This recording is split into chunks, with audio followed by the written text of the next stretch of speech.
Hello and welcome to the download. I'm your host, Dave Richardson, and it's time to catch up with our old pal, Sarah Riopelle. Sarah, welcome. Hello.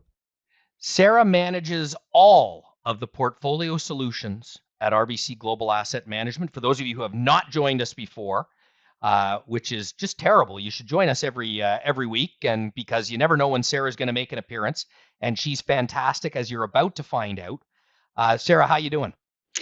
Good. A little jet lagged. Been traveling around the world, visiting investment teams over the last couple of months or so. Just got back from the UK last week, and I was in Hong Kong 2 weeks ago. So can't quite figure out what time zone I'm supposed to be on.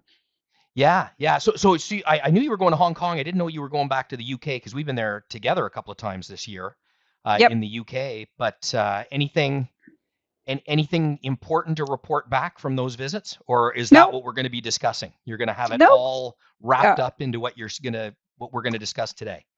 Not quite, because we'll talk about sort of markets and the economy today. I was more sitting down with the investment teams to better understand what's going on in their individual markets and asset classes, and how they're navigating through some of the volatility that we've been seeing over the last couple of months. And then that's critical because you have to understand what's going on in all of the underlying asset mandates. Yes. So when you're putting together the overall portfolios at different risk levels, balanced and conservative, et cetera, you need to understand what's going on below the surface so that you've got the right asset mix at the top end, right? Exactly. And then, not all of the portfolios are performing, as well at any given time. We have some, lots of good stuff going on, but there's always some challenge areas. That's why we have diversified portfolios in the first place, because, they're not all going to be working, being positive and working well at the same time. So just sitting down with some of those managers and then understanding, where are the areas of weakness in their particular strategies or asset classes, and what are they focused on in terms of getting performance moving back in the right direction. And that's important because diversification is one of the things that's going to help us with where we're going to start today, and that's volatility. A lot of Yeah. volatility in markets. Diversification is one way you can mitigate that, along with having a nice mix of assets to begin with, but making sure that you're moving that portfolio where you need to when things get a little uncertain, as we've experienced now. So what have you been doing around that volatility? Yeah, so it's important, as you said, you start with your sort of neutral asset mix, which is a nice blend of different types of asset classes that move in different directions at different times. But then you can't just sort of set it and forget it. You have to actually monitor that asset class over time, and also look to take advantage of opportunities as you see them, right? And one of the worst mistakes that a lot of clients can make is, in the face of the volatility that similar to what we've seen over the last couple of months, is that they panic. They can't take the pain. They can't. They're like, oh, I don't want to lose any more money, and they actually make decisions on their asset mix in those periods of volatility that are not necessarily very well timed. So, for example, in the month of April, the markets were down. I just have a chart beside me in case you're wondering what I'm looking at. By April 8th, the U.S. equity market was down about 16%. And then on April 9th, the president in the United States announced a pause on his tariff plan. And then by the end of April, so just a couple of weeks later, the S&P 500 in the U.S. had made up all of those losses. And so it actually closed the month almost flat. And so that is in like a 4-week period of time. We went down 16% and then back up to flat. And so anybody who did panic in the face of that volatility at the beginning in those first 8 days of April, and actually, changed their investment plan as a result of that, would have, if they just waited, were patient and waited for 2 more weeks, they could have, they wouldn't even have noticed it had happened at that point. And if you look at it now, and we're year to date to the end of May, and look at returns now, and we actually have positive returns across most equity markets so far this year. And so it's almost like April didn't even happen. And so that's what it's important to focus on, sort of on a longer term view, and try to do your best not to panic in the face of volatility or make poorly timed decisions. And actually what we do is we look at those periods of volatility as potentially an opportunity to buy stuff on sale. And so we actually bought stocks during that period at the end of March and early April, because things had been selling off and they were cheaper than they had been a couple of weeks earlier. And so we thought it was a good opportunity for us to actually add to our equity positions at that time. Yeah, and just to illustrate how quickly that can happen, I was actually in Ottawa. I had the coveted, immediately following a gigantic buffet lunch spot, Oh, good. Which is what I often get. That's what I always give you because you're such a great speaker. But the and so we're sitting there before lunch, and I've got a whole thing in my mind of how I'm going to talk about these tariffs and how the market's grinding down and we're in a correction, and I look at my S&P 500 quote on my phone just before I walk up on stage, and all of a sudden the line's just going like Yep. this. And so, okay, what did he say? And then and then change the mind on the tariff announcement, Yep. and things reversed that quick. And I think it was almost 2,000 points in the Dow, and it was almost 1,000 points in the S&P, or 500 points in the S&P. It was a massive turnaround within one day, and Yeah. Well, that's how quickly things can turn on you.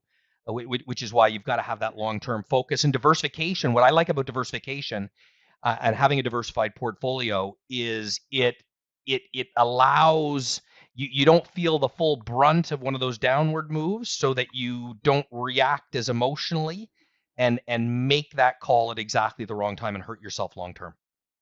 right, and it's been a very fluid environment, and I actually, as painful as the last couple of months have been for our clients, actually it's a very interesting case study on why you should not overly focus on short-term volatility or movement in Yes. markets, because it's almost like I said, you fast forward to today, and a lot of the stuff around tariffs and market movements that happened in March and April is actually no longer valid. So things have shifted very rapidly, and so now we're left with start from here and look forward. And it's a very different picture now than it was 2 months ago when the initial threats of tariffs actually came, and we're talking about the U.S. taking over Canada as a new state in the republic and stuff like that. It's a very different narrative today than there was 2 months ago. So that's why you can't get overly focused on near-term, short-term markets volatility, headlines, and all that kind of news, because it can change rapidly, right? Yeah, and that's why you want to be here for every one of Sarah's appearances. If you haven't already, subscribe where you get your podcasts. We're on YouTube, so you get to see us now. Good and bad news on that. Yeah. I'd be the bad news part. I think you can figure out who's the good I'm news. the good Probably news just part. looking, All right, perfect. just looking at the screen, they can figure that out, Sarah. They don't even need your incredible analytical ability to figure that out. Yep. And give us a like and give us a 5-star review. We'd appreciate that. So Sarah, beyond that, then all the volatility, is your fundamental view on what's going on with stocks and bonds, has that changed in any way through the first half? We're almost the first half of this year. Yeah. So, I mean, the economy we expect is going to be sort of slow but positive growth over the remainder of 2025. We think the odds of recession, while they're not trivial, they have probably diminished quite a bit now that we've seen Trump's willingness to dial back some of those extreme tariff threats. There's some other risks that are worth keeping in mind. Government debt loads are something that investors are focused on, and obviously geopolitical risk continues to be something that we have to monitor. But that being said, we think that many central banks have the ability to they have lowered interest rates somewhat over the last couple of months, but we think further rate relief from here might be limited. Because we have to watch the impact on inflation from some of these tariff conversations. And so that's going to be something that we have to watch very closely. We expect three 25 basis point cuts, so 3 cuts from the Fed over the next year, but that's probably going to be back end loaded. So not something that's going to happen over the next few months, but probably sort of the second half of the next 12 months, if that makes sense. Sovereign bond yields have fluctuated in quite a bit of a range over the last couple of months, being weighed by growth, inflation, and fiscal concerns. But we think looking ahead, sovereign bonds are probably, they have decent return potential with modest valuation risk. So we're sitting on a neutral position in bonds right now. Large cap U.S. stocks, they sold off quite a bit in April, but they have since regained some of that. And so they still have some valuation concerns in the large cap U.S. equity space. And so we think there's better value in regions outside of the United States. And so we have an equity overweight, but that equity overweight is more tilted towards sort of European, Asian, and emerging market equities versus North American equities. Yeah, and actually that was we just started a new YouTube video series, which is called Invested. Invest, capital Ed. ED. Yeah. Invest Ed. And if you want to go check that out, and what I was talking about other than I found my favorite Turkish pastry in Woodbridge, north of Oh, Toronto, and it's fantastic. It's about 2,000 calories a ring. It's like a super drenched sugary donut kind of thing, but crispy like a churro and soft. And it's beautiful.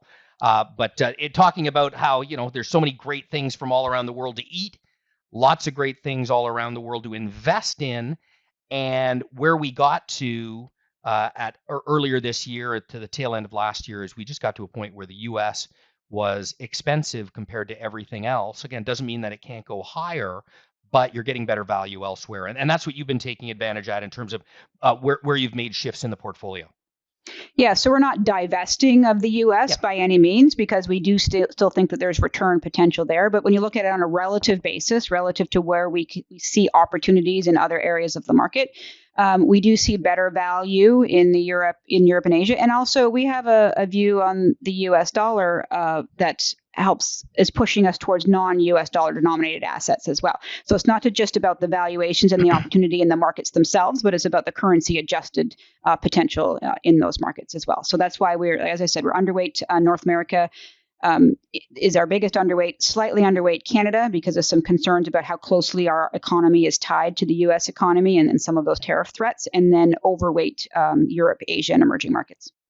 And that currency piece is so important, and we've talked about it before, but maybe we should dig into it a little bit more, because say I want to go buy, there are some great companies in the United States, and so much now, because these companies aren't just great American companies, they're great global companies. So Mm. you can take some of these enormous US companies, sometimes 70-75% of their revenue, the business they're doing, is actually outside of the US. But you want to own those stocks. But Yep. if you buy those stocks in US dollars and the US dollar depreciates, not just against the Canadian dollar, but against any other currency, then that hurts your return. So you need to be able to manage currency within your portfolio. And you do that in your portfolios, correct? Yeah, there's so many investors miss the currency piece when they're investing in the equity market, for example. And so when they see the end result of their return, they can't figure out, well, I thought the stock market was up 10%, but my return's only up 5, as an example. And that's Yeah. because they missed the currency piece, because it actually can be a drag on the end result that they achieve within their portfolios. And so since January, the US dollar index has actually declined 10%. That's the opposite of what you would expect to happen in extreme financial market volatility, because the US dollar usually asks as a safe haven asset, and usually in a lot of volatility, that is a tailwind for the US dollar. So the fact that it's actually sold off 10% so far this year is actually notable. It's very expensive. It's well above our valuation bands. We think that we probably have several years of US dollar bear markets in front of us. So even though we've already sold off 10%, we still think there's probably quite a bit more weakness there. And so, as you said, because if you expect the US dollar to fall relative to the Canadian dollar, you want to hedge out your US dollar exposure to protect your returns from any movement in the US dollar. So we do that in many of our portfolios. Have a hedging position in the top, because our largest currency exposure in these multi-asset portfolios is the US dollar. So we want to make sure that we're protecting ourselves against that potential sell-off. So we do hedge out that US dollar exposure within the portfolios.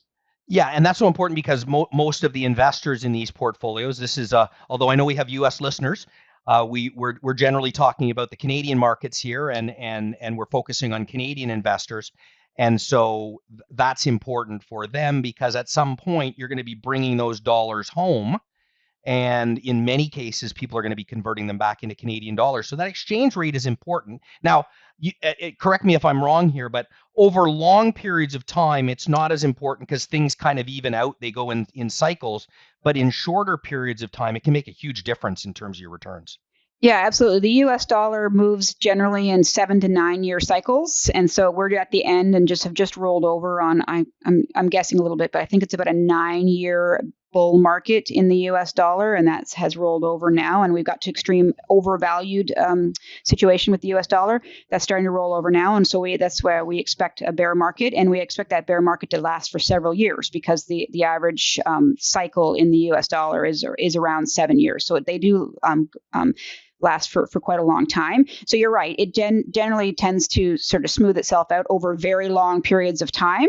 But over short-term periods of time, it's going to be much more volatile. And so if you're trying to move Canadian or US dollars back and forth in terms of investing over the short term, it's going to have an impact on your performance and your returns.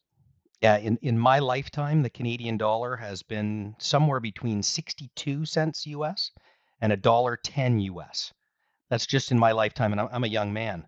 But Yes, you are. there's been what is it, two different points at parity, and three different points now in the 60 cent range. Yep. So you get these long extended cycles, and that's why in the short term, when you have a professional investor like yourself or Dagmara Filkowski, who we've had on the podcast before, who's an expert on currencies, you can position your portfolios in the short term to not be hurt by those big currency swings, because currency, when they start to move, the swings can be quite dramatic, and you want to kind of back that out of the investment decision that you're making. Yeah, it's about protecting the alpha or protecting the return by not having an unmanaged risk in the portfolios. All right. So if we look at where we go from here, what would you want to leave our listeners with in terms of the positioning of their portfolios right now? Well, we've talked about it quite a bit here today and in past podcasts as well. Is just keep reinforcing the ignore the short-term noise, focus on long-term investment plans message that we've talked about in the past. I just think it's so important. I think the environment that we've seen over the last couple of months really reinforces that. The first half of 2025 has been a challenge to navigate, even for us professional investors. Lots to talk about in all of our macro meetings, lots of changes in the forecasts along the way. But you got to flip the narrative to looking at volatility as an opportunity versus as a cause for concern. And so we look at it as, can we buy some stuff on sale, or can we buy some stuff that was, for a cheaper price than we could have a couple of months ago? April was the seventh most volatile month in the last 75 years for the U.S. equity market. And, that list has some notable periods like COVID, Black Monday, and the global financial crisis on there. And so that's just sort of putting into context what we experienced through the month of April. It's, as I said earlier, it's the first time since 1950 that the S&P 500 fell 10% in a single month and then recovered that entire amount before the end of the month. So that's just an example of how volatile it was.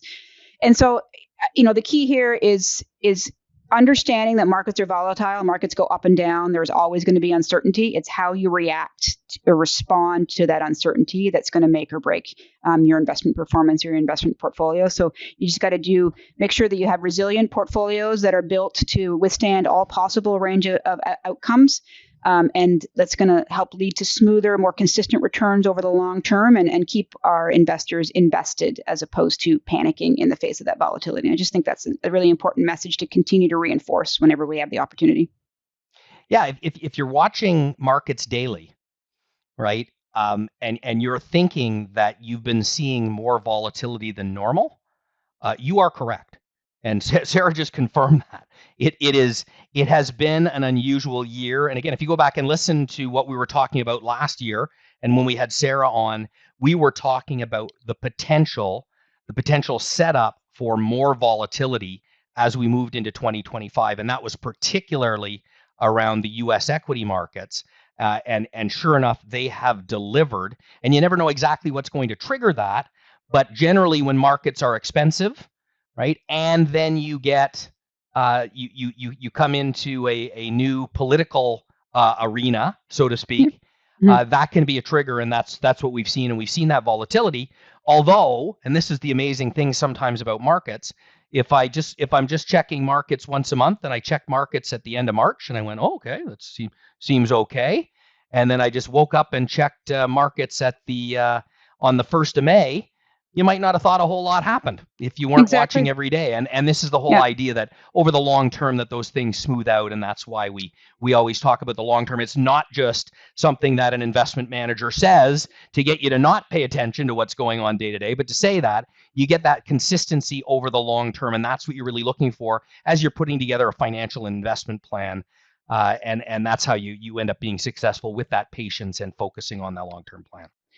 Yeah, and then just put a few numbers around it. There's a 50-50 chance that the stock market will be up or down in a given day. If you stretch that time horizon out to 1 year, there's a 79% chance that you're going to get a positive return over a 1 year basis. If you stretch that out to 5 years, there's a 100% chance you're going to have a positive return over 5 years. And so it's just extending that time horizon, increases the likelihood that you're going to get a positive return out of a portfolio or out of the market. And so that's why you got to ignore the short-term noise. I know I sound like a broken record, but I just think it's important. Yeah, and no, but that's why we have you on, because sometimes you've always got interesting insights in terms of what's going on right now, but at the core, there's some fundamental things that you need to do. And again, when my wife listens to me doing videos or speeches or podcasts, she says, "Oh, you never say anything different. You sound like a broken record."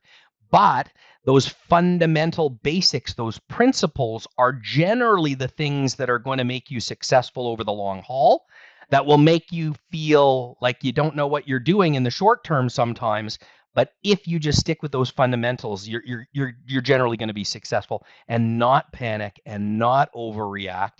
And maybe that may not be great for exciting podcasts, although I still think we're fairly interesting. But it's better for good investing, and that's ultimately what we want. Yeah, and then speaking of my own portfolio, we talked about this a little earlier. Is that I'm forced to look at my own investment performance once a year, because the financial planner makes me sit down across from her and go through it in detail. But if it wasn't for those meetings, I probably wouldn't ever look at it, because even with my current age and stage in career and life, I still probably have 20, 30 years left before I really need to worry about it. So with that length of time horizon, I don't really care what it does today or tomorrow or next month or next quarter. So I don't even look at it. Okay, well, promise us not to look at it until next month when we have you back. Sarah, always Okay. great to catch up. Thanks for everything. And we'll check in with you soon. Great. Thank you. This recording has been provided by RBC Global Asset Management, Inc. for informational purposes only, and is not intended to be investment or financial advice. You should consult your own legal, accounting, tax, investment, or financial planning advisors before engaging in any transactions.